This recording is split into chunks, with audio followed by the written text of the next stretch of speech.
अमित शाह ने आज press conference कर कांग्रेस पर जमकर हमला बोला। उन्होंने कहा कि कांग्रेस आम्बेडकर विरोधी पार्टी है। शाह ने कहा कि कांग्रेस ने 1990 तक प्रयास किया कि बाबा साहब आम्बेडकर को भारत रत्न न मिले।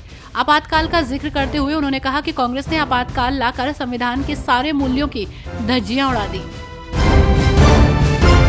राज्यसभा में केंद्रीय गृह मंत्री अमित शाह के भाषण के खिलाफ विपक्षी सांसदों के विरोध पर शिवसेना यूबीडी नेता प्रियंका चतुर्वेदी ने प्रतिक्रिया दी। जिस तरीके से 1.5 घंटे की भाषण में उन्होंने बहुत बात की, लेकिन उसे 11 सेकंड में बता दिया कि उनका सिर्फ संविधान से विरोध नहीं है, क्योंकि अम्बेडकर जी ने संविधान को बनाया है, उसका भी विरोध है।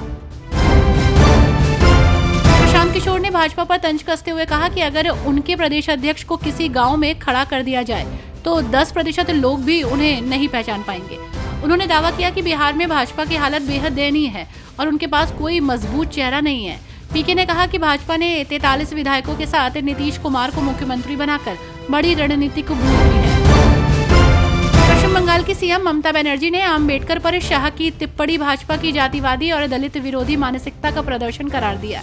उन्होंने कहा कि ये उन लाखों लोगों का अपमान है जो मार्गदर्शन और प्रेरणा के लिए अम्बेडकर की ओर देखते हैं। पीएम ममता बनर्जी ने दावा किया कि एक ऐसी पार्टी से और क्या उम्मीद की जा सकती है। दिल्ली विधानसभा चुनाव की तैयारियों को लेकर भाजपा ने कमर कस ली है। केंद्रीय गृह मंत्री अमित शाह की अध्यक्षता में बुधवार को कोर ग्रुप की बैठक हुई।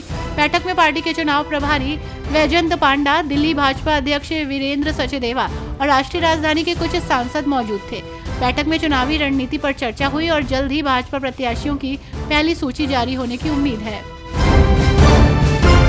अमित शाह के बयान पर चल रहे विवाद के बीच केंद्रीय मंत्री शिवराज सिंह चौहान अमित शाह के समर्थन में उतरे। उन्होंने कहा कि बाबा साहब हमारे लिए युग पुरुष हैं। उन्होंने कांग्रेस पर हमेशा बाबा साहब अम्बेडकर का अपमान करने का आरोप लगाया। उन्होंने कहा, भाजपा ने हमेशा भारत रत्न बाबा साहब अम्बेडकर का सम्मान किया है, वो हमारे दिलों में रहते हैं। कांग्रेस को जवाब देना होगा कि उन्होंने बाबा साहब अम्बेडकर का अपमान किया है। बाबा साहब को मजबूरन नेहरू के मंत्रिमंडल से बाहर होना पड़ा। बिहार के पटना में उद्योगपति गौतम अडानी के खिलाफ कांग्रेस ने विरोध प्रदर्शन किया। इस दौरान भारी संख्या में कांग्रेस के समर्थकों ने शामिल होकर गौतम अडानी के खिलाफ कार्रवाई की मांग की। इस दौरान कांग्रेस कार्यकर्ताओं ने हाथों में पोस्टर लेकर मणिपुर हिंसा को लेकर भी विरोध जताया। भारतीय क्रिकेट कंट्रोल बोर्ड के उपाध्यक्ष राजीव शुक्ला ने टीम इंडिया के लिए ऑफ स्पिनर रविचंद्रन अश्विन के अमूल्य योगदान की सराहना की। उन्होंने कहा कि आज आर अश्विन ने अपनी सेवानिवृत्ति की घोषणा की है। विश्व क्रिकेट में उनका योगदान बहुत बड़ा है, इसकी सराहना हर किसी को करनी चाहिए। बीसीसीआई भी इसकी सराहना करता है और विश्व क्रिकेट के साथ साथ भारतीय क्रिकेट, खासकर घरेलू क्रिकेट में उनके योगदान को हमेशा सलाम करता है।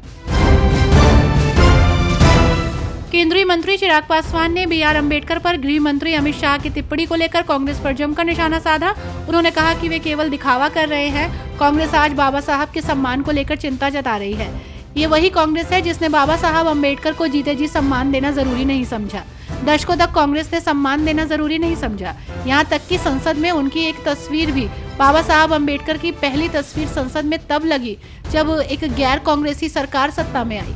कांग्रेस ने भी बाबा साहब के सम्मान में भारत रत्न देना जरूरी नहीं समझा।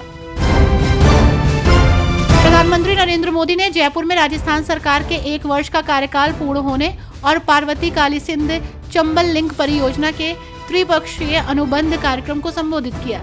इस मौके पर पीएम मोदी ने कहा कि पार्वती काली सिंध चंबल लिंक परियोजना मध्य प्रदेश और राजस्थान दोनों राज्यों को सुजलाम सुफलाम बनाएगी। पीएम ने कहा कि मध्य प्रदेश, राजस्थान और केंद्र सरकार के बीच जो मेमोरेंडम ऑफ एग्रीमेंट हस्ताक्षरित हुआ है वो सामान्य सहमति पत्र नहीं है। ये आने वाले कई दशकों तक याद रखा जाएगा।